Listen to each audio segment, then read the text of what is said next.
ये वीडियो जरूर देखना। क्या कोई क्षत्रिय का लड़का ब्राह्मण की लड़की से शादी कर सकता है? करने को तो आजकल कोई भी किसी से कर रहा है, लेकिन धर्म इजाजत नहीं देता।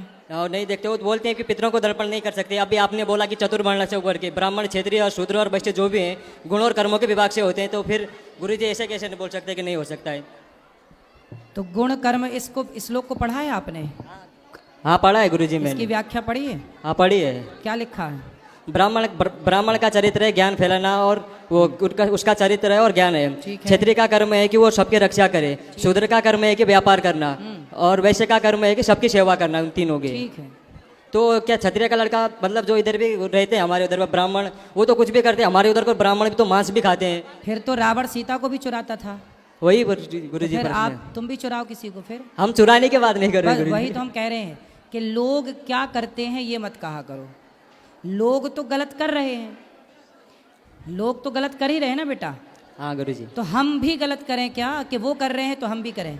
नहीं वो नहीं था गुरुजी। इसलिए हमारे जो परंपराएं हैं, ब्राह्मण का विवाह ब्राह्मण में हो, क्षत्रिय का क्षत्रिय में, वैश्य का वैश्य में, शूद्र का शूद्र में, हाँ गुरुजी। तब जाके व्यवस्था बनेगी। हाँ गुरुजी। यदि मनमाना किसी का किसी से कर दोगे तो वर्ण संकरता फैलेगी, और वही वर्ण संकरता समाज को हानि पहुंचाएगी। और दूसरा प्रश्न मेरा ये था फिर गुरुजी। पितर कहते हैं पितृलोक भी पानी नहीं लेते वर्ण शंकरी समाज से। हाँ नहीं दे सकते पितरों को, फिर पिंड भी नहीं दे सकते उसमें हाँ, फिर। हाँ। इसलिए जमाना मर्यादा बिगाड़ रहा है, बिगाड़ने दो। हम तुम ना बिगाड़ें, उन्हें ज्ञान ना होगा पर हमें और आपको तो ज्ञान है, इसलिए हम आप बच के चलें बस। कौन क्या कर रहा है सबके ठेकेदारी अपन बिल्कुल ना लो, क्योंकि समाज में बहुत लोग 99% लोग गलत ही कर रहे हैं, इसलिए सबका अपन क्या ठेका लें। तो दूसरा प्रश्न मेरा यह था कि बोलते हम शरीर यहीं छूट जाता है, आत्मा जाती है अपने कर्मों के हिसाब से उधर स्वर्गलोक में सुख भोगने या पाप लोक में अपने कर्मों का उगड़ने के लिए। तो आत्मा को तो सुख दुख कुछ भी नहीं होता, तो उधर स्वर्ग में सुख कैसे भोगती है और नर्क में यातना कैसे भोगती है गुरुजी? आत्मा को सुख दुख नहीं होता, पर ये बताओ कि आपको सुख दुख होता है कि नहीं? हाँ होता है हमको। कैसे होता है? मन जैसा रहेगा वैसे ही, मन को सुख लगेगा तो सुखी रहते हैं, दुखी रहता है तो दुखी रहते हैं। हाँ। इसी को कहते हैं सूक्ष्म शरीर। हमारे पास 3 शरीर होते हैं। एक स्थूल शरीर जो आपका शरीर दिख रहा है, जो हमारा शरीर है स्थूल है। एक शरीर होता है सूक्ष्म। जब आप सोते हो ना तो आप सपने में देखते हो कि हम वृंदावन आए, फलाने से मिले, तो आप तो बिस्तर में सोए थे घर में, पर सपने में आप वृंदावन आ गए। तो कौन आया? आप ही तो आए। हाँ पर सपने वाले शरीर को भी तो कुछ नहीं होता ना सपने गुरुजी? वाले शरीर को सूक्ष्म शरीर कहते हैं। हाँ, उसको भी तो कुछ नहीं होता है, आवाज कोई भी अभी कर अभी देगा। बताएंगे उसे क्या बोलते हैं? सूक्ष्म शरीर। सूक्ष्म शरीर। एक और शरीर होता है कारण शरीर, जिसके कारण हमें मनुष्य का जन्म मिला, या कुत्ते का मिला, या स्त्री का मिला, या पुरुष का कारण। तो जब हम मरते हैं तो हमारा ये शरीर तो चिता पे जल जाता है, तो यमराज किसे लेकर जाते होंगे, नरक या स्वर्ग? हाँ वही प्रश्न। वही है सूक्ष्म शरीर, जिस शरीर से आपने सपना देखा था। सपना जब आप देखते हैं तो सपने में सुख भी होता है और दुख भी होता है। सपने में तो शरीर को सुख या दुख नहीं होता ना गुरुजी, इसमें आप सपने में जो मेरा शरीर है उसको आप कुछ काट भी दोगे तो दर्द नहीं होगा गुरुजी। सपने में दर्द तो नहीं होता, पर ये बताओ कि सपने में शेर दौड़े तो आदमी चिल्ला के उड़ जाता है कि नहीं? हाँ उठता है। फिर सपने में रोता है कि नहीं, हंसता है कि नहीं? हाँ या ना? सपने में भी आभास तो होती है ना बेटा। कई बार सपने में स्वप्न दोष होता है। क्यों हो गया? वहाँ तो कोई स्त्री नहीं थी, वहाँ तो कोई स्पर्श के लिए नहीं था, फिर क्यों आपका स्वप्न दोष हो गया? क्योंकि स्वप्न में भी जो आप क्रिया करते हैं वो शरीर प्रभावित हो रहा है। हाँ या ना? तो शरीर तो ये मर जाएगा, जल जाएगा, पर जो सूक्ष्म शरीर है, उस सूक्ष्म शरीर 4 चीज़ों से मिलकर बना है। मन, बुद्धि, चित्त, अहंकार। कबीर जी कह रहे हैं कि माया मरी न मर मरा, मन मरा मर मर गया शरीर, आशा तृष्णा ना मरी, कह गए दास कबीर। तो हमारा जो मन है वह मन ही यमदूत पकड़ कर ले जाते हैं, वही स्वर्ग नरक का भोक्ता बनता है। और जब अगला जन्म मिलता है आपको तो वही सूक्ष्म शरीर लेकर आप फिर पैदा होते हैं। ये शरीर बदलता है पर सूक्ष्म शरीर कभी नहीं बदलता। तो एक और लास्ट प्रश्न था मेरा गुरुजी, जो भी महिलाएं हैं तो उनका मानसिक धर्म होता है, तो उसमें उनको अपवित्र क्यों बोला जाता है गुरुजी?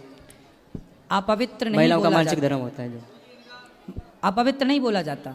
हमारे उधर वो पूजा नहीं कर सकते, खाना सुनो। वाने को छू नहीं सकते कहीं ऐसा भी। ऐसा है ना, उसका बेटा एक साइंस है, विज्ञान, समझते हो ना। हाँ समझते हैं गुरुजी। आज के 100 साल पहले क्या पक्के घर होते थे? नहीं होते थे गुरुजी। आज के 100 साल पहले जंगल बहुत थे, और जंगल में भेड़िया थे, शेर थे, और हिंसक प्राणी थे, पशु पक्षी थे या नहीं थे गुरुजी। थे? उस जमाने में महिलाएं जो हैं आज की तरह ना, जैसे स्त्रियां जब मासिक धर्म आता है तो आज ना बहुत सारी व्यवस्थाएं हैं मासिक धर्म को, वो ब्लड जो निकलता है उसे रोकने के लिए। उस जमाने में ना पहले ऐसी सुविधाएं नहीं थी। क्या होता था कि महिलाएं कपड़े का प्रयोग करती थी आज के 100 साल पहले मासिक धर्म में, रक्त के संचार को रोकने के लिए कपड़े का। फिर वो कपड़ा कहीं ना कहीं धो करके सुखाती थी, तो जो भेड़िया होता था या हिंसक प्राणी होता था, पशु पक्षी, वो खून की गंध कई किलोमीटर दूर से पा जाता था। तो जैसे ही महिलाओं को मासिक धर्म आया तो वो महिलाओं के जो खून निकला, उस खून की गंध से वो आ जाता था और महिलाओं को अटैक करता था। इसलिए हमारे पूर्वजों ने कहा कि जब मासिक धर्म आए तब तुम्हें घर से बाहर नहीं निकलना है, तो गुरुजी मंदिर नहीं जाना है, उस समय कार्य नहीं करना है, ठीक है, इसलिए रोक दिया गया। उस समय महिलाओं को दर्द भी होता है कमर में, पेट में, पीठ में, तो आप रेस्ट करो 4 दिन 7 दिन जो भी हैं। अब रही बात पूजा की, तो पूजा आप बिस्तर पर पड़े पड़े मासिक धर्म में उस समय भगवान का स्मरण करते रहिए। भगवान का स्मरण करने का थोड़ी मना किया है, भगवान का चिंतन तो आप किसी भी हाल में कर सकते हैं। भगवान को स्पर्श नहीं करना, उसकी भी एक मर्यादा है। जब मासिक धर्म होगा तो स्त्री अस्वस्थ होती है, उस समय स्वस्थ नहीं होती, वो दर्द से प्रताड़ित होती है, उस समय उसका मन पूजा में लगेगा ही नहीं। तो उसके लिए कहा कि भाई तुम्हारा मन लगना ही नहीं है तो आप पूजा ना करो, चुपचाप बैठ के केवल कमरे में भगवान का ध्यान करो। तो उस समय ध्यान की है, स्पर्श की पूजा का विधान नहीं है। और सुनो, पहले के टाइम पे तकलीफ क्या थी कि घर में पानी भी नहीं था, कुआं जाओ साफ करने के लिए। अब देखो महिलाओं को रक्त संचार जब होता है तो 2-2 बार 3-3 बार उसे साफ करना पड़ता है। अब ये बताओ कि उस समय पर कुआं थे, तालाब थे और नदियां थीं, घर में टोंटी वाला पानी तो नहीं था कि नल खोल और पानी घर पर अवेलेबल था। तो उस समय पर पुरुष उनकी देखरेख करता था, पुरुष तालाब से नदियों से पानी उनके लिए लाता था, पुरुष जिनको जो और अन्य महिलाएं थी वो उनका साथ दिया करती थी। ये सब पुरानी बातें हैं। आजकल के लोगों को ये लगता है कि देखो हमें रोका जा रहा, हमसे ये नहीं करा। उसके पीछे साइंस तो समझो, भला भी तुम्हारा है, तुम्हें 7 दिन रेस्ट के मिल रहे हैं, रेस्ट क्या नहीं कर रही हो मन लगा के।